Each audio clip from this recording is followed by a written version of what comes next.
Okey, pada tahap penulisan, langkah yang ke-6, kita perlu menulis draft yang pertama.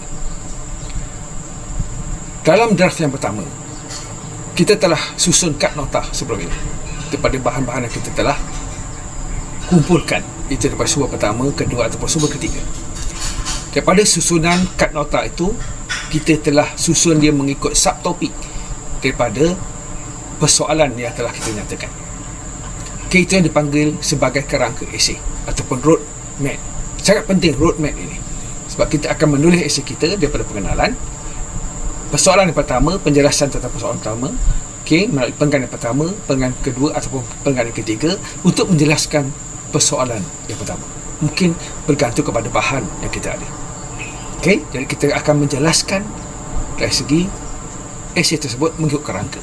Mungkin persoalan pertama kita lihat dari segi latar belakang tokoh, maka kita akan menulis apakah berkaitan dengan tokoh itu. Dengan pertama, latar belakang keluarga, latar belakang kerjaya, latar belakang pendidikan dan sebagainya. Jadi kita susun penggalan pertama, penggalan kedua, penggalan ketiga. Faham pelajar?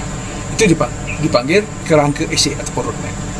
Dan kita menulis satu esei dan juga menggunakan gaya bahasa Chicago. Ni cara Chicago, ni kaedah Chicago yang digunakan. Itu semua saya dah jelaskan sebelum ni. Kita menulis satu esei dan kita menggunakan gaya bahasa kita sendiri. Bagaimana membina perancangan pendahuluan, isi dan kesimpulan esei. Jadi kita akan mula membina pendahuluan dahulu ataupun pengenalan. Bila kita mulakan isi, yang pertama adalah persoalan pertama. Berapa banyak perenggan itu bergantung kepada berapa banyak bahan yang kita ada untuk menjelaskan persoalan pertama. Kemudian baru kita masuk persoalan kedua, persoalan yang ketiga. Ini adalah perkara yang pertama kita perlu buat dalam draft yang pertama. Draft yang pertama ini kita hanya menjelaskan tentang pengenalan dan persoalan pertama kajian dalam isi esei. Pendahuluan dan juga isi esei yang pertama untuk menjelaskan persoalan yang pertama. Jadi strategi kita berdasarkan draft penulisan ataupun liner outline tadi, dan kita membina perkembangan esei itu berdasarkan kepada peta minda yang kita bina, kesinambungan esei yang nak kita jelaskan itu berdasarkan kepada strategi ini. Ini kita dah draft, kita punya struktur esei itu. Itu yang penting, supaya kita punya penyampaian kita itu jelas. Supaya apa yang kita tulis itu menepati kepada persoalan kajian yang kita nyatakan dalam proposal. Sebab kita nak menjawab proposal itu, kita nak menjawab persoalan kajian yang pertama dalam proposal itu. Jadi kita mesti ada kerangka yang jelas untuk menjelaskannya dari segi apa, A, B, C, D, E. Maka isi kita itu akan berkembang dan mudah untuk pembaca memahami apa yang kita cuba jelaskan. Berdasarkan sumber yang kita ada. Nampak pelajar? Ni kita perlu ada guideline. Ini kita susun baik-baik supaya isi kita itu berkembang. Kita nak menunjukkan apa, ni persoalan apa, perkembangan ke, persoalan itu berkaitan dengan perubahan ke, apa yang berubah, bagaimana dia berubah, bagaimana mengapa dia berubah, apa kesan perubahan tersebut, kita boleh jelaskan dari segi perenggan ke perenggan yang baru. Itu draft yang pertama untuk dituliskan. Ini untuk kita hasilkan satu esei yang baik untuk memberi satu jawapan yang baik kepada kita. Boleh belajar? Jadi kita perlu mulakan ini dalam draft yang pertama. Ini pelajar selesaikan draft pertama ini, pelajar hantar pada guru yang membimbing kita. Dari situ guru akan membantu pelajar. Apa yang kurang? Apa yang perlu ditambah? Apakah ayat yang sesuai digunakan? Apa perlu yang kita cungkilkan lagi untuk menjelaskan tentang persoalan tersebut? Dengan bantuan pelajar akan dapat memberi satu esei yang baik. Ini berdasarkan kepada perkembangan esei yang kita telah susun tadi. Mesti ada. Yang penting dekat sini, mesti ada struktur esei yang jelas, kerangka esei yang jelas berdasarkan kepada persoalan pertama, apa yang hendak dijelaskan dalam persoalan pertama. Apakah peta minda yang kita bina itu. Jadi kita jelaskan satu persatu persoalan itu, subtopik yang ada dalam persoalan yang pertama. Itu yang perlu kita jelaskan untuk membolehkan idea kita itu berkembang dalam esei. Dan sebab saya dah kata tadi, esei adalah satu komunikasi kita kepada mereka yang membaca esei kita. Jadi kita mesti ada satu kerangka kerja yang baik untuk menghasilkan satu esei yang baik. Langkah ketujuh dalam penulisan esei sejarah ini dipanggil proses dokumentasi gaya Chicago ataupun Turabian. Jadi kalau pada lihat dalam siri saya sebelum ini, saya telah menjelaskan apa yang dikatakan sebagai gaya Chicago. Okey, boleh rujuk balik kepada YouTube channel saya berkaitan dengan gaya Chicago. Okey, dalam teknik petikan dan catatan, sama ada nota kaki ataupun nota hujung, dan juga membina bibliografi, kita guna gaya Chicago. Cuba lihat teknik yang saya jelaskan itu. Bila, bagaimana dan mengapa buat petikan, jenis-jenis petikan, dan bagaimana kita nak memasukkan petikan tersebut dalam esei kita supaya tidak berlaku plagiat. Okay, ini antara perkara penting. Okay, ini adalah dari segi technical esei. Tadi yang ke-6 sebelum ini kita hanya menjelaskan tentang, kita hanya menulis esei. Okay, untuk menulis tentang persoalan pertama, persoalan kedua, persoalan ketiga, kita jelaskan dalam isi kita, iaitu dapatan kajian dalam esei. Okay, dan bila kita menulis esei tersebut, kita kena pastikan kita menulis dalam format yang betul, itu format Chicago. Ini gaya penulisan Chicago. Bagaimana menulis bibliografi, bagaimana menulis nota hujung ataupun nota kaki yang kita gunakan dalam penulisan. Okay, dia ada cara, dia ada teknik untuk bagaimana kita menulis tersebut. Jadi ini adalah formatan, ini adalah bersifat teknikal dalam penulisan esei. Jadi berhati-hati, jangan salah. Okay, kita dah menulis esei dengan baik, tapi bila kita masukkan sumber kita, dapatan yang kita dapat daripada mana untuk kita jelaskan tadi, okay, kita perlu sembahkannya, tuliskannya dengan gaya Chicago. Okay, dari segi mengambil petikan, membuat catatan, nama pengarang, tajuk buku, muka surat berapa, untuk kita nyatakan di nota hujung ataupun nota kaki. Okay, dan juga dalam penulisan bibliografi. Okay, saya dah jelaskan sebelum ini beza nota hujung dengan bibliografi. Nota hujung ada halaman mana petikan yang kita ambil, isi yang mana kita gunakan, kita nyatakan. Kita beri kredit kepada penulis yang menulis tentang itu. Ini kalau kita dapat daripada interview, kita nyatakan daripada sumber interview, dari siapa yang kita interview, bila dan sebagainya. Itu kita letakkan di nota hujung, dan juga kita letakkan di nota akhir, atau nota hujung ataupun nota akhir, dan juga di dalam penulisan bibliografi ataupun sumber rujukan. Sangat penting. Langkah ketujuh adalah dari segi teknikal. Kita dah tulis esei, dah lalu draft pertama, draft kedua, guru dah semak, maka kita masukkan kita punya gaya penulisan ataupun format penulisan yang betul. Ini dari segi penulisan nota hujung dan juga bibliografi. Sangat penting dari segi teknikal, dan ini adalah perkara yang penting yang perlu kita beri perhatian supaya esei kita itu tidak salah dari segi format penulisan. Ini dari segi teknikal. Langkah ke-8 dalam tahap penulisan, menyemak semula draft pertama. Apa yang perlu disemak dalam draft yang pertama? Pertama, dari segi susunan, gaya dan mekanikal esei yang dituliskan.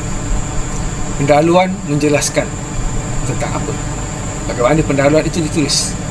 Adakah peralihan dan flow dalam perenggan kedua, perenggan ketiga, untuk menjelaskan isi yang saya katakan tadi, persoalan pertama, persoalan kedua dan juga persoalan ketiga. Jadi isi itu akan berkembang berdasarkan perenggan. Itu dikatakan peralihan ataupun flow. Isi itu berkembang dari satu ke satu. Okey, petikan yang kita ambil daripada mana-mana bahan, sumber pertama, sumber kedua ataupun sumber ketiga. Apakah petikan yang kita ambil? Adakah petikan itu relevan dengan apa yang nak kita jelaskan ataupun tidak? Okey, kalau tak, kita perlu baiki ataupun buang terus daripada petikan tersebut. Ketiga, dari segi penulisan nota hujung, kita guna nota hujung, ataupun kalau guna nota kaki, tak apa, bukan salah pun. Ada nota kaki dan juga nota hujung. Dari segi teknikalnya, tapi dalam esei sejarah yang ditetapkan oleh MPM, kita gunakan nota hujung. Jadi lebih baik pelajar gunakan nota hujung. Ini nanti saya akan tunjukkan bagaimana menulis nota hujung itu. Jadi nota hujung mesti betul, tekniknya mesti betul. Barulah itu perlu kita semak dalam esei kita. Ini kita cuba mengurangkan sebaik mungkin kesebalan kecacatan dari segi teknikal tadi. Kemudian kita menyemak dari segi hujahan, idea atau isi dan naratif yang kita sampaikan. Sejauh mana apa yang kita sampaikan itu berjaya memberi penjelasan yang baik kepada orang yang membaca. Yang kita kata tadi, komunikasi. Jadi kita perlu memberi penghuraian yang baik. Okey, kita juga perlu lihat idea utama ada sokongan fakta yang mencukupi. Sejauh mana persoalan kita itu dapat dijelaskan dengan baik berdasarkan evidence, sumber pertama ataupun sumber kedua ataupun sumber lisan, bukan berdasarkan kepada pendapat kita sendiri sahaja, tanpa disokong oleh mana-mana sumber. Esei sejarah bisa ada sokongan tersebut. Jadi kena faham apa yang kurang, sumber mana kita tak ada. Kita menjelaskan tentang latar belakang keluarga, mungkin apa sumber yang perlu untuk menjelaskan latar belakang keluarga. Kita dapat interview keluarga yang terdekat, isteri dia dan sebagainya. Ataupun kita ada bahan berkaitan dengan latar belakang tokoh tersebut. Ini daripada penulisan yang lain yang pernah ditulis oleh orang-orang. Ini daripada sumber kedua. Itu kita perlu nyatakan perkara ini. Jelas ya, Pak Fajar? Jadi idea ada flow dan berkembang secara konsisten. Ni kejap ni jangan dia patah balik kejap cerita ni, kejap cerita soalan pertama, tiba-tiba masuk soalan kedua, tiba-tiba balik semua persoalan tiga, tak boleh. Soalan pertama kita jelas soalan pertama saja. Lepas tu baru kita jelaskan tentang persoalan kedua pula. Ni tadi perkembangan. Mungkin kita nak jelas tentang dari segi sumbangan. Ni kita pula bawa cerita lain pula, cerita tentang pencapaian. Jadi mesti berkembang, coherent. Jadi fakta itu dijelaskan satu persatu. Dan dia berkembang mengikut kronologi. Ataupun sikon peristiwa. Kalau kajian kita daripada tahun 2000 sampai 2015. Jadi penjelasan kita itu merujuk kepada time frame yang kita nyatakan. Ini daripada awal dia buka syarikat tahun 2000 dan dia terus berkembang syarikat tersebut sehinggalah tahun 2015. Dari segi pencapaian dia, masalah yang dihadapi, apa yang dia buat untuk mengatasi masalah tersebut dan sebagainya. Itu berkembang mengikut kronologi yang boleh kita jelaskan. Memeriksa kesepaduan bab memeriksa kesepaduan bab, maksud saya persoalan tadi, soalan pertama, soalan kedua, soalan ketiga. Setiap paragraf mesti ada kaitan dengan tesis atau tema yang nak kita jelaskan. Soalan pertama tentang latar belakang, jadi semua isi tentang latar belakang. Soalan kedua tentang sumbangan, dia akan menjelaskan tentang sumbangan. Dan ketiga tentang apa, ini tentang peranan misalnya, jadi dia akan menjelaskan tentang peranan. Jadi semua itu mesti sepadu, jelas. Tiada parah tentang satu idea saja. Maksudnya terlalu ringkas. Jadi kita mesti kembangkan isi tersebut. Jangan terlalu ringkas. Hapuskan yang tidak relevan. Jadi kalau kita tu panjang sangat esei kita itu dan banyak yang bersifat general, umum, pernyataan umum yang tidak disokong dengan evidence atau fakta, tak ada sumber. Jadi buang je lah. Kita ambil yang berkaitan sahaja dengan persoalan yang nak kita kaji. Hapuskan yang tidak relevan. Kejelasan ayat dan penggunaan kata. Dicinkan bahasa. Jika ada bahasa tu yang terbalik ke, ada kata prasakata yang tak sesuai, tata bahasa yang salah betulkan, yang tak sesuai, buang terus. Kita kena pastikan dari segi bahasa tu betul, ejaan, perkataan-perkataan kita guna itu sesuai untuk menjelaskan tentang sesuatu perkara. Yang kita nyatakan. Jadi sangat penting dari segi tata bahasa dan sebagainya. Jadi hapuskan sebarang bentuk pengulangan. Jika berulang balik, kita cerita tentang latar belakang, masuk lagi dalam sumbangan pun ada latar belakang, buanglah. Kita hanya ceritakan sumbangan saja, tak perlu lagi latar belakang tokoh tersebut. Jadi elakkan pertindihan isi. Sebab itu akan mengganggu kekemasan, kecantikan esei yang kita jelaskan. Tadi ia boleh mengganggu komunikasi yang penting dari segi penghuraian esei. Jadi langkah yang ke-8 sangat penting untuk kita melihat sebarang kelemahan dan memperbaikinya untuk memberi satu esei yang baik di akhir nanti. Ini adalah langkah yang ke-8 yang sangat penting. Menyemak semula draft esei yang pertama biasanya dibuat oleh guru pembimbing. Setelah guru menyemak, diberi balik pada pelajar dan pelajar boleh memperbaiki kelemahan-kelemahan tersebut. Ini adalah proses penulisan pada langkah yang ke-8.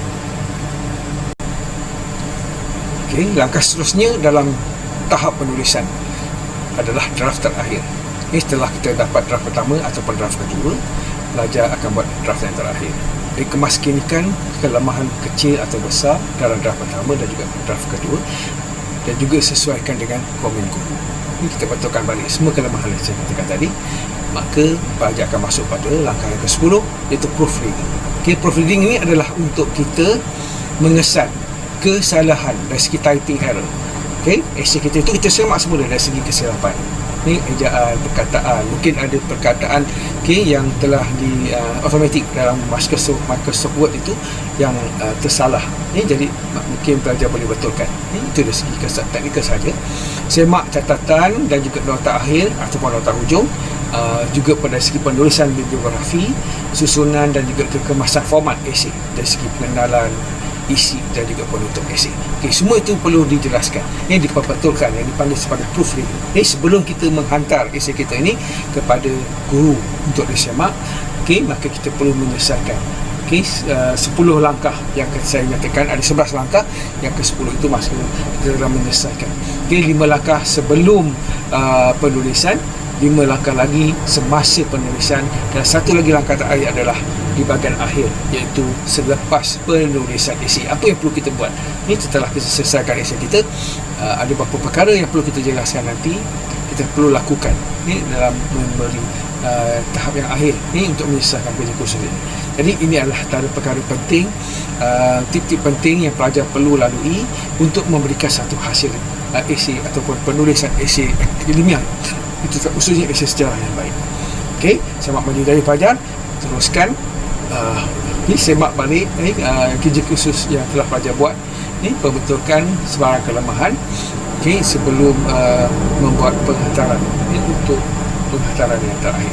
Jadi langkah-langkah ini saya harap dapat membantu pelajar dalam menghasilkan satu esei yang baik, dan menyemak untuk kita menyusun gerak kerja kita, dan merakamkan, mencatatkan semua gerak kerja yang telah kita membuat, sebab ini adalah satu proses penulisan, dari sebelum, semasa dan selepas penulisan.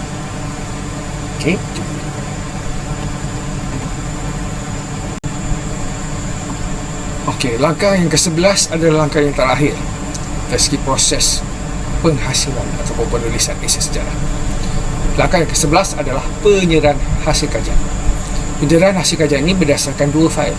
Fail pertama, fail evidence. Itu semua sumber yang kita perolehi daripada langkah pertama hingga langkah ke-5, dan apa yang kita gunakan dalam penulisan langkah ke-6 hingga ke langkah 10, kita masukkan dalam fail evidence. Ini pelajar kumpulkan, masukkan dalam fail evidence. Dan satu lagi fail ada fail esei sejarah.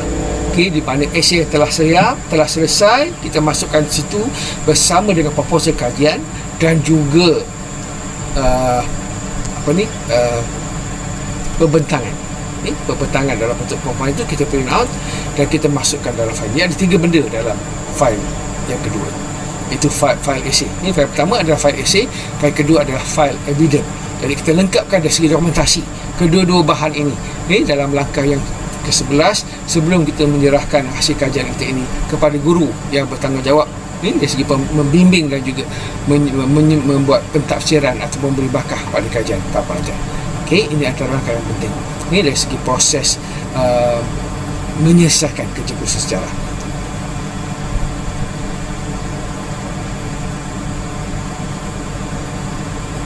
Jadi apabila diserahkan, pelajar akan menunggu masa untuk viva ataupun perbincangan yang akan disusun oleh guru yang bertanggungjawab sebagai penilai hasil kerja ataupun esei sejarah pelajar. Maka setelah selesai, sampai ini pelajar boleh beri tumpuan yang khusus kepada sejarah Islam, pembacaan bertulis yang akan diduduki oleh pelajar nanti. Jadi selesai dah kerja khusus, dah tak perlu lagi fikir tentang kerja khusus. Pelajar telah melalui 11 langkah yang saya katakan tadi, dan kita telah mendokumentasikannya dengan baik dan lengkap melalui 2 fail. Fail esei sejarah dan juga fail evidence yang dikumpulkan. Semua bahan dan gerak kerja yang kita lakukan dan dimasukkan ke dalam kedua-dua fail ini.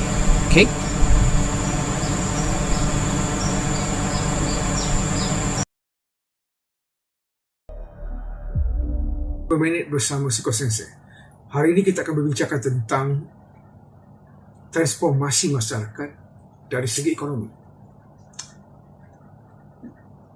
Perkara penting yang berlaku apabila British meletakkan kuasanya di